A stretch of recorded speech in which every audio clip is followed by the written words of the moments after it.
Bismillahirrahmanirrahim. Assalamu alaikum. Dear students, in this lecture we are going to study about drift of a particle in a magnetic mirror field. In a magnetic mirror field. Del B is parallel to B or magnetic mirrors.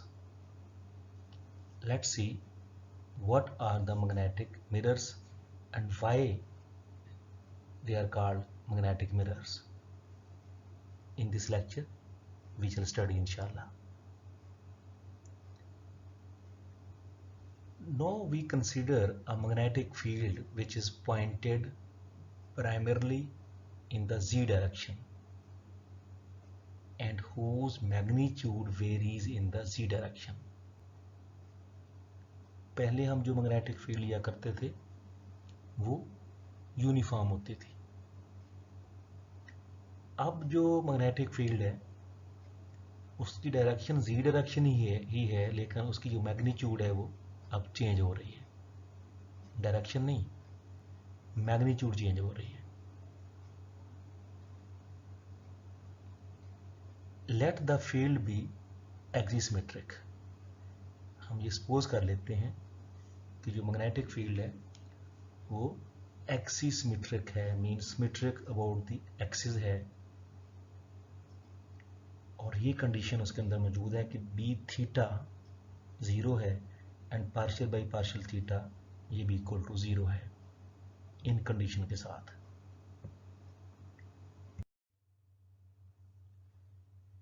since the magnetic lines of force converge and diverge, क्योंकि magnetic field non uniform है magnitude में, तो magnetic field lines converge कर रही हैं, यहाँ पे converge कर रही हैं और इधर डाइवर्ज कर रही हैं. There is necessarily a component B R. ये कंपोनेंट बी आर होना चाहिए.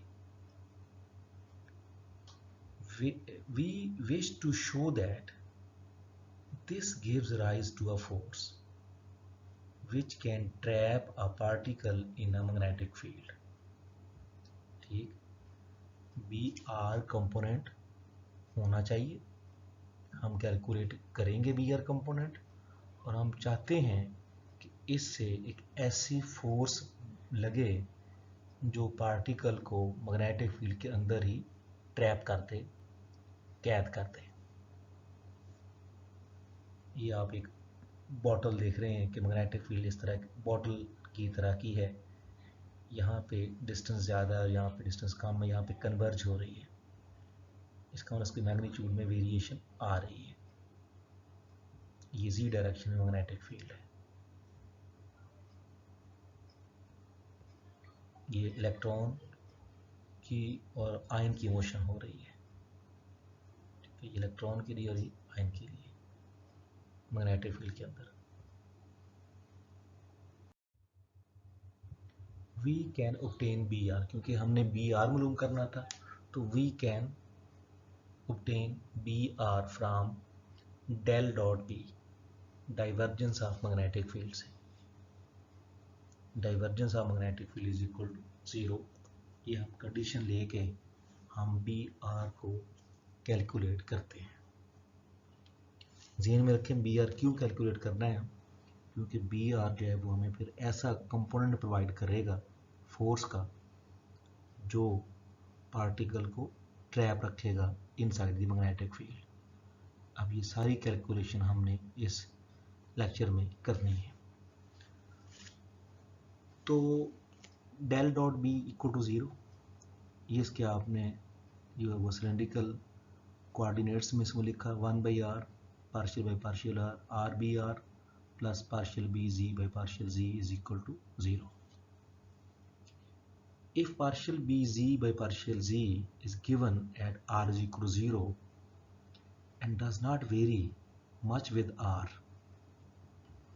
partial bz partial r में मैग्नेटिक फील्ड में z डायरेक्शन में अगर r के साथ ज़्यादा चेंज ना आए, we have approximately R B R is equal to minus integral from 0 to R partial B Z व partial Z D R is equal to, अब इसको हम पार्शियल बी जी व पार्शियल जी को हम बाहर निकाल लेंगे इंटीग्रल से, और आर डी आर इंटीग्रल के अंदर आ जाएगा, और आप इसकी इंटीग्रेशन लेंगे ये आर स्क्वायर बाई 2 आ जाएगा, और लिमिट्स अप्लाई करेंगे तो हमारे पास आ जाएगा -1/2 R square partial B Z व partial Z and R is equal to 0।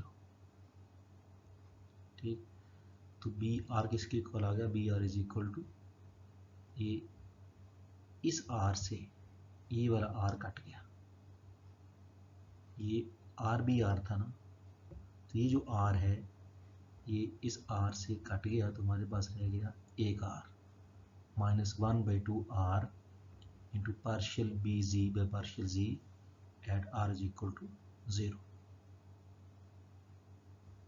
यहाँ हमने कंडीशन कही है कि partial B Z by partial Z is given at R is equal 0, R is equal 0 पे ये मौजूद है और आर के साथ ज़्यादा वेरी नहीं कर रहा, तो बी आर किसके इक्वल आ गया, B R is equal to -1/2 R partial B Z by partial Z at R is equal to 0। ये बी आर की वैल्यू हमारे पास आ गई। The variation of B with R causes a gradient B drift. Variation of B with R causes a gradient B drift of guiding centers about the axis of symmetry, but there is no radial gradient B drift because partial B by partial theta is equal to 0। हम कह चुके हैं कि theta के लिहाज से B में variation नहीं है। स्टार्ट में हमने जी कंडीशन कही थी कि पार्शियल बाय पार्शियल थीटा जो है 0 है, सो partial B by partial theta 0 होगा, इस वजह से कोई रेडियल कंपोनेंट मौजूद नहीं होगा। So the component of the Lorentz force R, ये लॉरेंस फोर्स हम जानते हैं physical Q into V cross P. F के कंपोनेंट लिखे F R R hat plus F theta theta hat plus F Z Z hat, ये force के तीनों component are theta और जी डायरेक्शन में हमने लिखे, is equal to Q into V cross P को हमने डिटर्मिनेंट फॉर्म में लिखा है, आर थीटा जी वी के V R V theta V Z, B के B R B theta B Z. इसको एवेल्युएट कर लें, क्यू इंटू ये रॉ छोड़ दें, ये कॉलम छोड़ दें, V theta B Z minus V Z B theta R at. अब हम यहाँ पे माइनस भी लिख सकते थे और प्लस भी लिख सकते हैं, हमने प्लस लिखा है, प्लस क्यू ये वाला, ये थीटा कैट के लिए, ये छोड़ देंगे कॉलम, ये छोड़ देंगे रॉ। अब ये मल्टीप्लाई करेंगे V Z B R minus V theta B Z. अगर आप यहाँ पे माइनस क्यू लेते तो फिर आप करते V R B Z minus V Z B R, तो सेम ही चीज़ है, इससे कोई फ़र्क नहीं पड़ता। तो आपने इसको सारे प्लस में लिखे, तो ये प्लस क्यू, ये वाला कॉलम छोड़ा, ये वाली रॉ छोड़ी, तो वी जी बी आर को मल्टीप्लाई किया माइनस वी आर बी जी को मल्टीप्लाई कर दिया, थीटा है प्लस क्यू इंटू ये उसके लिए उसी तरह ये कॉलम ये रो, अब V R B theta minus V theta B Z into Z head आ गया। ये आपने इसको एवेल्युएट कर लिया डिटर्मिनेंट को।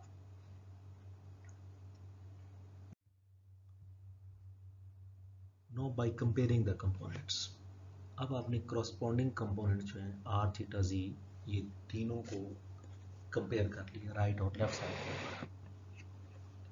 तो F R is equal to Q into V theta B Z minus V Z B theta, F theta जो है वो Q into V Z B R minus V R B Z, theta components को आपस में compare कर लिया और जी component को कंपेयर कर लिया, F Z is equal to Q into B R B theta minus V theta B R. तो इसमें इसे हम टर्म 1 कहते हैं, इसे टर्म 2, इससे टर्म 3 और इससे टर्म 4, बी थीटा में वेरिएशन नहीं थी इसलिए ये ज़ीरो कर दिया। बी थीटा हमने स्टार्ट में कंडीशन कही थी कि बी थीटा ज़ीरो है, उसके तहत ये वाली चीज़ ज़ीरो हो जाएगी, ये भी ज़ीरो हो जाएगी और ये भी ज़ीरो हो जाएगी। हमारे पास ये 1 2 3 एंड 4 टर्म बची। अब हमें ये क्या बता रही है, 2 टर्म्स ये बताया जा रहा है। उसी तरह 2 टर्म्स वेनिश, 2 टर्म्स ये दोनों खत्म हो गई हैं if B theta is equal to 0 and term 1 and 3, ये वाले 1 और 3 जो है give rise to usual Larmor direction. इसे में लार्मर डायरेक्शन मिल रही है, बी थीटा बी जी और वी आर बी जी जो है 1 और 3 terms.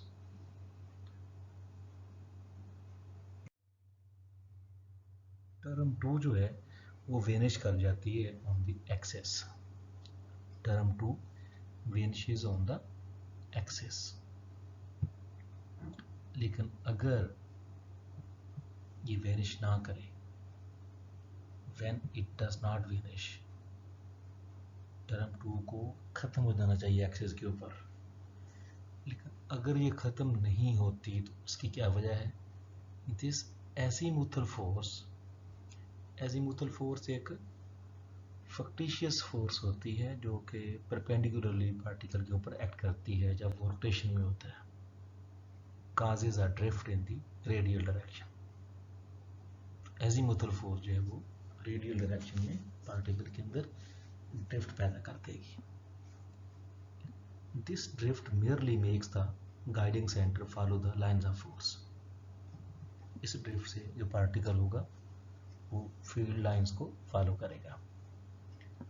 Term 4 is the one where we are interested in. Term 4 को हम असल में कैलकुलेट करना चाहते हैं, F Z is equal to minus Q V theta B R. हमने कहा था बी आर वो फोर्स हमें देगा जिससे पार्टिकल ट्रैप हो जाएगा। तो F Z is equal to minus Q V theta B R, ये वो टर्म है जिसको हम एवेल्युएट करना चाहते हैं। Putting the value of B R, अब इसमें बी आर की वैल्यू हमने पीछे कैलकुलेट की थी, वो पुट करते हैं। तो F Z is equal to force along Z axis is equal to क्या आ जाएगा, माइनस क्यू वी थीटा, ये बी आर की value -1/2 R partial B Z by partial R partial Z, -1/2 R partial B Z by partial Z, ये value B R की हमने यहाँ पे पुट कर दी है। माइनस माइनस प्लस हो गया, F Z is equal to 1/2 Q V theta R partial B Z partial Z. We must now average over one direction. अब हमें एवरेज मालूम करनी है over one direction. For simplicity, consider a particle whose guiding center lies on the axis। हम suppose कर लेते हैं कि हमारे पास एक पार्टिकल है जिसका गाइडिंग सेंटर जो है वो एक्सिस के ऊपर वो लाई कर रहा है। Then v theta is constant during a gyration depending on the sign of q। v theta is minus plus v perpendicular।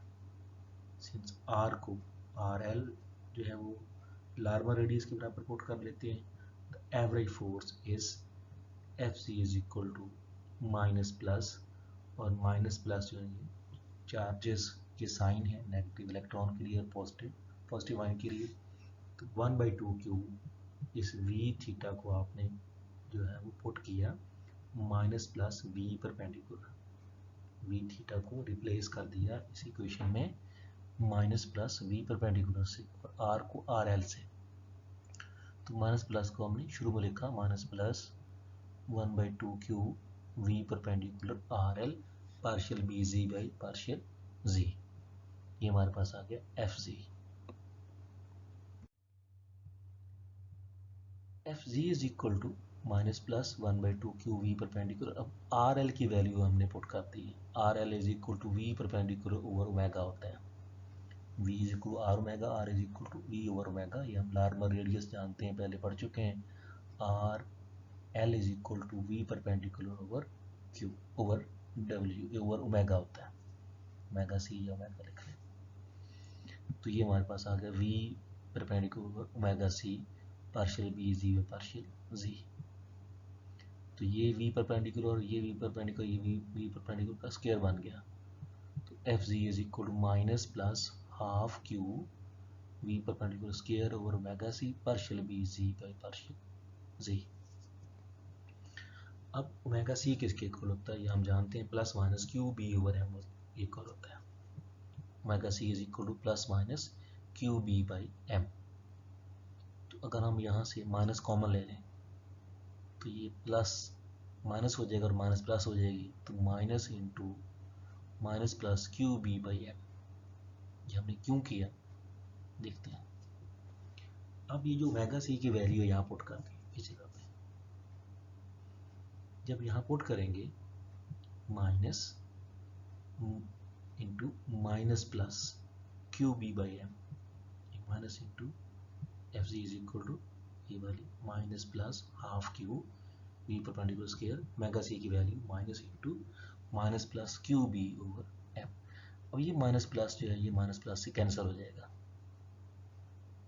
ठीक, हमारे पास माइनस शुरू में आ जाएगी, माइनस 1/2 1/2, ये जो m ऊपर चला जाएगा, m क्यू से क्यू कट गया, क्यू से क्यू कट जाएगा, तो minus 1/2 M we perpendicular square और B partial B Z by partial Z. ठीक, ये उसी तरह partial B Z by partial Z आ जाएगा। ये m ऊपर चला गया और q से q कट गया, माइनस प्लस से माइनस प्लस कैंसिल हो गया, हमारे पास आ गया 1/2 minus 1/2 M we perpendicular square over B partial B Z by partial Z. We define the magnetic moment of the gyrating particle to be mu is equal to 1/2 mv perpendicular square over b। कि हमारे पास जो magnetic moment आ गया, mu magnetic moment है। तो magnetic moment of the gyrating particle क्या है, 1/2 mv perpendicular square over b के equal है। ये कैसे आया इसको हम प्रूव करते हैं अभी। तो याद रखें, magnetic moment of a particle is equal to half mv perpendicular square over b होता है। तो ये जो इतनी चीज़ होगी half mv perpendicular square over b, ये म्यू के इक्वल आ जाएगी। तो एफ सी किसके इक्वल आ गया, F Z is equal to minus mu partial B Z by partial Z, partial B Z by partial Z. तो म्यू जो है ये इसके इक्वल होता है। कैसे, इसको हम प्रूव करते हैं। This is a specific example of the force on a diamagnetic particle which in general can be written as, इस force को हम ऐसे भी लिख सकते हैं क्योंकि ये along z axis है, mean parallel to magnetic field है। तो F parallel is equal to minus mu partial b by partial s, लिख सकते हैं इसको माइनस म्यू, इसको हम लिख सकते हैं del parallel B, del parallel B, क्योंकि मैग्नेटिक फील्ड में जो चेंज है मैग्नेटिक फील्ड की डायरेक्शन में डेल पैरेलल बी, डायरेक्शन वही है, मैग्नीट्यूड में चेंज आ रही है, इसकी डेल पैरेलल बी भी लिख सकते हैं minus mu del parallel B. ये जो इतनी चीज़ है इसको हमने ये लिखा del parallel B.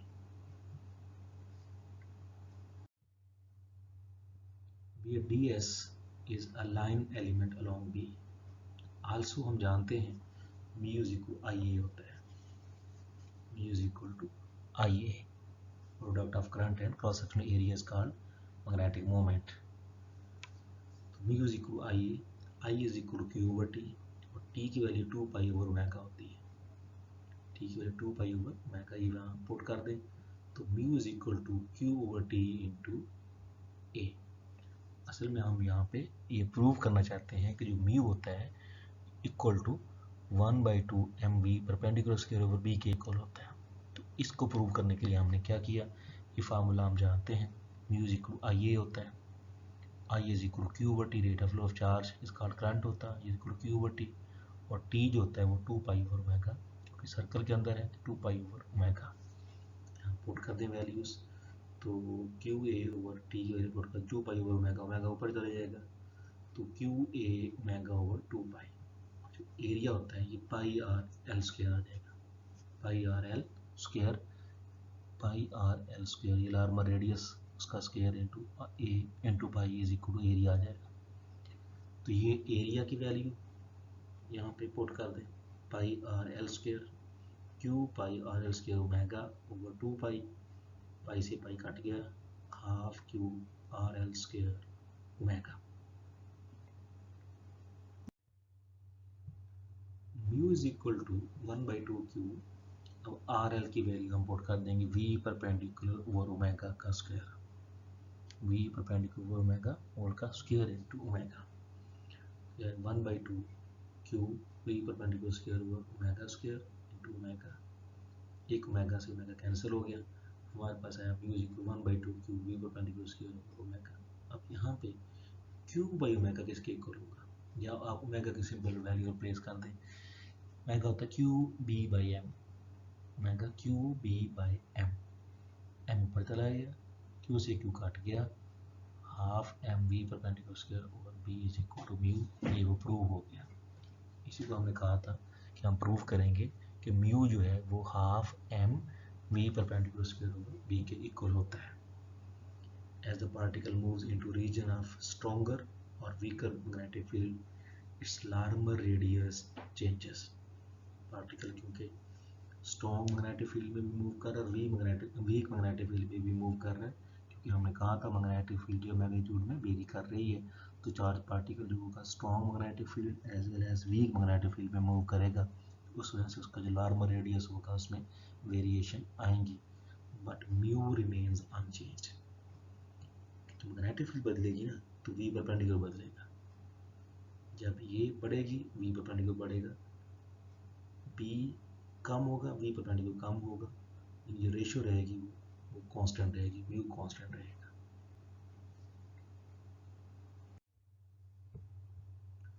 To prove this consider the component of the equation of motion along B. So हम दोबारा मोशन का कंपोनेंट, फोर्स का कंपोनेंट लेते हैं b, f parallel is equal to, हम जानते हैं एफ इक्वल एम में होता है, जो ए है वो D we by D T है, A is equal D we by D T, तो पैरेलल कंपोनेंट लेना है मैग्नेटिक फील्ड के, तो F parallel is equal M we parallel over D T. Also ये हम प्रूव कर चुके हैं, F parallel is equal to, in general में कहा था पीछे, F parallel is equal minus mu partial B में पार्शियल एस होता है, दोनों को कंपेयर कर लेते हैं, दोनों साइड इक्वल हो गई, m d we parallel over D t is equal minus mu partial B by partial s, multiplying by v parallel on left side, इस साइड को आप वी पैरेलल से मल्टीप्लाई कर दो, and it's equivalent, v parallel का equivalent क्या है, d S by D t, velocity है ना, वेलोसिटी से displacement over time, d s over D T, तो वी पैरेलल का इक्विवेलेंट क्या, D S by D T, तो D S by D T V parallel ही बनता है, राइट साइड से मल्टीप्लाई कर दें ऑन राइट साइड, तो we parallel V D S by D T के इक्वल होता है, तो इसको आपने D S by D T से मल्टीप्लाई करना है, और इसको अपने लेफ्ट साइड से वी पैरेलल से मल्टीप्लाई कर देना है, इस इक्वेशन को, तो हमें क्या मिलता है, ये हमारे पास M we parallel D we parallel over D T equal minus mu partial B by partial S into D S by D T, तो ये डी एस से डी एस या पार्शियल एस से पार्शियल एस कैंसिल हो जाएगा, तो ये जो चीज़ है इसको हम ऐसे लिख सकते हैं, d by D t half m we parallel square, क्योंकि जब इसका आप डेरिवेटिव लोगे ना, हाफ एम तो बाहर आ जाएगा, ये टू पावर है ना, शुरू में आ जाएगी 2 into d we parallel by D T, तो 2 से 2 कट जाएगा, आ जाएगा m we parallel D we by D t, क्योंकि इस चीज़ को हमने समराइज कर दिया, ऐसे लिखा है d by D t half m we parallel का स्क्वायर, आप half m we parallel square का डेरिवेटिव लोगे तो यही बनेगा m we parallel D we by D T, तो इसको हम ऐसे लिख सकते हैं d by D t half m we parallel square is equal minus mu, ये डी एस कैंसिल हो गया, minus mu d b by D t आ गया हमारे पास। Here d b by D t magnetic field change time के लिहाज से is the variation of B as seen by the particle. B itself is constant. B itself is constant, लेकिन time के लिहाज से इसके अंदर वेरिएशन है। The particle's energy must be conserved. Particle की एनर्जी है उसको कांस्टेंट रहना चाहिए, टोटल एनर्जी को हमेशा कांस्टेंट रहना चाहिए। सो वी है, इसको हम लिख सकते हैं इस इक्वेशन को डी बाई डी टी, या हम इस इक्वेशन में हम जानते हैं, वैसे पता है law of conservation of energy के मुताबिक d by D t half m we parallel का square plus half m we perpendicular का स्क्वायर। टोटल एनर्जी जब कांस्टेंट होगी तो उसमें चेंज नहीं आएगी ना, चेंज जीरो होनी चाहिए। तो हम लिख सकते हैं d by D t half m we parallel का square plus half m we perpendicular square equal to zero. Time के लिहाज से वेरिएशन नहीं आनी चाहिए ना, जब चीज़ कांस्टेंट होगी तो चेंज नहीं आनी चाहिए। या हम इसको लिख सकते हैं d by D t half m we parallel का स्क्वायर प्लस म्यू बी, ये जो half m we perpendicular square है ये म्यू बी के इक्वल है, क्योंकि हमें पता है mu is equal to half m we perpendicular square over b था। जो ओवर बी था ना उसको दूसरी जगह तरफ जाकर मल्टीप्लाई कर दिया, म्यू बी बन गया। तो mu b is equal to half m we perpendicular square होता है। तो उसकी वैल्यू हमने यहाँ पर पुट कर दी है, mu b is equal to zero लिख रहा है, क्योंकि वेरिएशन नहीं आनी चाहिए थी टोटल एनर्जी में। D by D t half m we parallel के अलग अलग आपने डेरिवेटिव अप्लाई कर दिया, d by D t half m we parallel square plus d by D t mu b is equal to zero. तो इसको हम लिख सकते हैं, ये इसको आपने प्रोडक्ट का फार्मूला अप्लाई कर दिया, तो क्या लिख सकते हैं minus mu d b by D t. हाँ, अब ये जो चीज़ है ये हम पढ़ा है पीछे, ये minus mu d b by D T के इक्वल होता है plus d by D t mu b. अब इस पर हम प्रोडक्ट का फार्मूला अप्लाई करना है, इस पे नहीं, ये हमने इसकी वैल्यू पुट की है कि ये जो डी बाई डी टी था हमने पीछे पढ़ा है, d by D t half m we parallel square जो था वो minus mu d b by D T के इक्वल था। इसको आपने इसकी वैल्यू पुट की है, तो minus mu d b by D t plus d by D t mu b. आप इसको आप लिख सकते हैं minus mu d b by D t plus ये mu into d b by D t plus b into d mu by D t. अब ये cut गया आपस में, ये माइनस का ये प्लस का, तो हमारे पास आ गया b d mu by D t is equal to zero. अब जो बी है ये जीरो नहीं हो सकती, तो ये D mu by D T जो होगा वो जीरो होगा। इसका मतलब जो म्यू है उसमें वेरिएशन टाइम के लिहाज से जीरो है। जब किसी चीज़ में वेरिएशन ना हो तो वो चीज़ क्या होती है, वो कांस्टेंट होती है। So mu is equal to constant, mu constant आया और इनवेरिएंट आया। The invariance of mu is the basis for one of the primary schemes for plasma confinement the magnetic mirrors. Mu को वेरी नहीं करना चाहिए, mu को constant रहना चाहिए।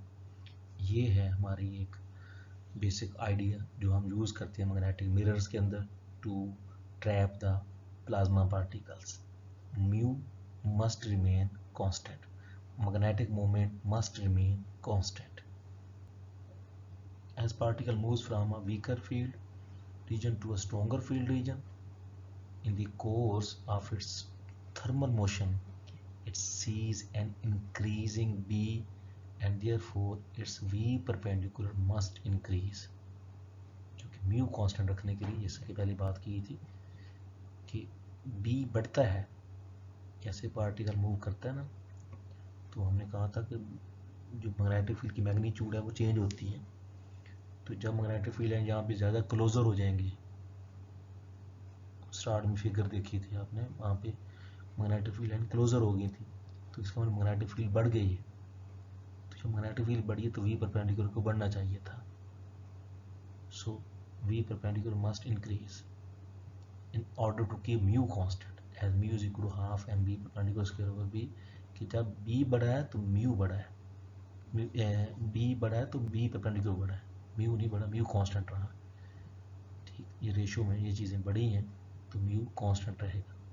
सो जब जैसे ही बी बढ़ता है वी परपेंडिकुलर बढ़ता है और जो म्यू है वो कांस्टेंट रहता है। Since it's total energy must remain constant v parallel must necessarily decrease, तो वी पैरेलल को डिक्रीज करना चाहिए। वी परपेंडिकुलर बढ़ा तो वी पैरेलल कम होना चाहिए। ये आप फिगर देख सकते हैं, इसके अंदर ये पार्टिकल को ट्रैप कर दिया गया है। If b is high enough, अगर बी की वैल्यू बहुत ज़्यादा बढ़ जाए in the throat of the mirror, V parallel eventually becomes zero. V parallel क्योंकि हमने कहा था जैसे V जो है वो B बढ़ती है, V परपेंडिकुलर बढ़ता है तो टोटल एनर्जी कांस्टेंट रहनी चाहिए थी। कि अगर हाफ एम वी परपेंडिकुलर बढ़ा है तो हाफ एम वी पैरेलल कम होना चाहिए क्योंकि टोटल कांस्टेंट रहनी चाहिए। इसके लिए हाफ एम वी पैरेलल में वी पैरेलल वेलोसिटी है वो डिक्रीज होनी चाहिए। अगर बी बहुत ज़्यादा बढ़ जाती है तो वी परपेंडिकुलर बहुत ज़्यादा बढ़ जाएगी तो वी पैरेलल को बहुत कम होना चाहिए, इतनी कम कि उसको ज़ीरो हो जाना चाहिए। इवेंचुअली वी पैरेलल जो है मैग्नेटिक फील्ड के जो पैरेलल मैग्नेटिक फील्ड फोर्स है वो ज़ीरो होनी चाहिए and the particle is reflected, क्योंकि इतनी फोर्स उस पर कम हो गई है कि ना होने के बराबर ज़ीरो हो गई है ऑलमोस्ट, तो पार्टिकल को रिफ्लेक्ट होना चाहिए back to the weaker field region, क्योंकि वहाँ पे मैग्नेटिक फील्ड स्ट्रॉन्गर है, वेलोसिटी ज़ीरो हो गई तो उसको वापस आ जाना चाहिए। जब वापस आ जाएगा इसका मतलब वो बैक एंड फोर्थ मूव करना शुरू कर देगा। It is of course the force F parallel which causes the reflection, तो ये एफ पैरेलल फोर्स थी जिसने जो पार्टिकल को वापस जो रिफ्लेक्ट कर दिया। The non uniform field of a simple pair of coils forms two magnetic mirrors between which a plasma can be trapped as shown in figure। ये फिगर में दिखाया गया है। The non uniform field of simple pair of coil, दो coil show की गई हैं, two magnetic mirrors between which plasma can be trapped. This effect works on both ions and electrons, दोनों इलेक्ट्रॉन्स और आयंस को आप ट्रैप कर सकते हो। A particle with V perpendicular is equal to V perpendicular O and V parallel is equal to V parallel O at the mid place will have V perpendicular को V perpendicular parallel and V perpendicular prime and V parallel equal to 0 at its turning point। हम कह सकते हैं ये condition लेके let the field be V prime there, जब V perpendicular prime के equal है और V पैरेलल 0 हो गई है लास्ट के ऊपर, जब पार्टिकल रिफ्लेक्ट हुआ है टर्निंग पॉइंट जहाँ पे टर्न हुआ है उस वक्त मैग्नेटिक फील्ड को हम B प्राइम कह लेते हैं। Then the invariance in mu yields, क्योंकि म्यू तो चेंज नहीं होना चाहिए तो mu naught is equal to mu naught prime. ये अपने दो मुख्तलिफ रीजन को, एक जहाँ पे मैग्नेटिक फील्ड जो थी वो स्ट्रॉन्गर बहुत ज़्यादा बढ़ गई थी, जो थ्रोट के ऊपर हमने कहा था गले में, वो जो स्टार्ट में बॉटल की बात की थी वहाँ पे जो राइट साइड के ऊपर बॉटल का जो साइड थी वहाँ पे मैग्नेटिक फील्ड बहुत ज़्यादा बढ़ गई थी, उसको बी प्राइम कहा है। वहाँ पे वेलोसिटी को v perpendicular parallel v perpendicular prime कहा है और वी पैरेलल 0 हो गई है और उससे पहले वी परपेंडिकुलर ओ और वी पैरेलल ओ ये हमने वेलोसिटीज ली हैं उससे पहले। तो दोनों को आप जब म्यू लिखेंगे तो म्यू तो कांस्टेंट है, म्यू ओ हो या म्यू प्राइम हो तो ये इक्वल होगा, तो म्यू ओ जो है वो म्यू प्राइम के इक्वल है, तो ये वैल्यू पुट कर दिया अपने म्यू की half m we perpendicular o का square over half m we perpendicular o का square over b naught is equal half m we perpendicular prime का स्क्वायर ओवर बी प्राइम। ये अपने म्यू की वैल्यू पुट कर दी है, ये म्यू नॉट के केस के लिए, ये प्राइम के केस के लिए। अब इसमें आप हाफ एम से हाफ एम काट दें, इस बी नॉट को उधर ले जाएं, ये जगह बी नॉट ओवर ओ और इसको इधर ले जाएं, या जगह v perpendicular o over v perpendicular prime का स्क्वायर आ जाएगा, होल का स्क्वायर बन जाएगा। तो ये हमारे पास आ गया v o over b prime, b o over b prime is equal to we perpendicular o का स्क्वायर और वी परपेंडिकुलर प्राइम का स्क्वायर। तो इसको आप फिगर में ऐसे भी लिख सकते हैं, ये पैरेलल, ये परपेंडिकुलर और ये v o. Using conservation of energy, law of conservation of energy, half m we parallel o का square plus half m we perpendicular square is equal to half m we parallel का square plus half m v half अब यहाँ पे half m we parallel prime का square भी कह सकते थे plus half m we perpendicular का स्क्वायर। अब ये वेलोसिटी तो हमें पता है जीरो होगी टर्निंग पॉइंट के ऊपर at the neck of bottle where magnetic field was so high, तो यहाँ पे वी पैरेलल जीरो हो गई थी, सो ये जीरो होगी।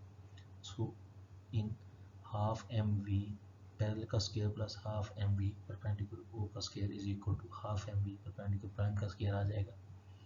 तो यहाँ से हाफ एम कट जाएगा दोनों तरफ, तो हमारे पास ये चीज़ जो है वी परपेंडिकुलर प्राइम का square is equal to we perpendicular o का square plus v parallel o का स्क्वायर आ जाएगा। अब ये दोनों यहाँ फिगर से देखें कि वी पैरेलल का पैरेलल ओ का square plus we perpendicular o square is equal to v o square, तो ये वी ओ स्क्वायर यानी कि इन दोनों का जो स्क्वायर का सम है ये वी ओ स्क्वायर के को लिखा जा सकता है। सो वी परपेंडिकुलर प्राइम का square is equal to v o का स्क्वायर, वी ओ का स्क्वायर या वी परपेंडिकुलर प्राइम का स्क्वायर यानी कि ये सेम है। सो इस इक्वेशन में हम वी परपेंडिकुलर प्राइम के स्क्वायर को वी ओ स्क्वायर पुट कर सकते हैं, वी ओ स्क्वायर ये हमने कहा है। So b o over b prime is equal to we perpendicular o का स्क्वायर और वी ओ स्क्वायर। तो अगर आप यहाँ से साइन थीटा निकालेंगे तो साइन थीटा आ जाएगा हमारे पास v perpendicular over v o, और स्क्वायर लेंगे तो साइन स्क्वायर आ जाएगा, क्योंकि ये जो चीज़ है v o over v perpendicular ये साइन थीटा है, तो अगर स्क्वायर लेंगे तो साइन स्क्वायर थीटा आ गया। तो sine square theta is equal b over b prime लिख सकते हैं, sine square theta is equal b over b prime लिखा जा सकता है। Where theta is the pitch angle of the orbit in the weak field region. If theta is too small, अगर theta की value बहुत कम हो जाती है, theta is too small, b prime exceeds bm, b prime जो है जो magnetic field जो हमने कहा था नेक के ऊपर है बॉटल के, वो बहुत ज़्यादा इंक्रीज कर जाती है exceed bm and the particle does not mirror at all, particle mirror नहीं करता, replacing b prime by bm we have bo over bm is equal to sin square theta m, इसको 1 by r कहते हैं। rm is the mirror ratio, rm जो है वो 1 से बड़ा होता है क्योंकि जो bm होता है वो ग्रेटर होता है bo से, bm और bo को। mirror is used to reflect back the charge particles, mirror is used to reflect back the charge particles, mirror का यही काम है कि यहाँ चार्ज पार्टिकल को रिफ्लेक्ट करवाना और इस तरह जो थर्मल न्यूक्लियर पावर प्लांट्स होते हैं उनके अंदर जो प्लाज्मा है उसको कन्फाइन करने के लिए हम ये चीज़ यूज़ करते हैं magnetic mirrors. This is what we want to study, magnetic mirrors, charge particles have been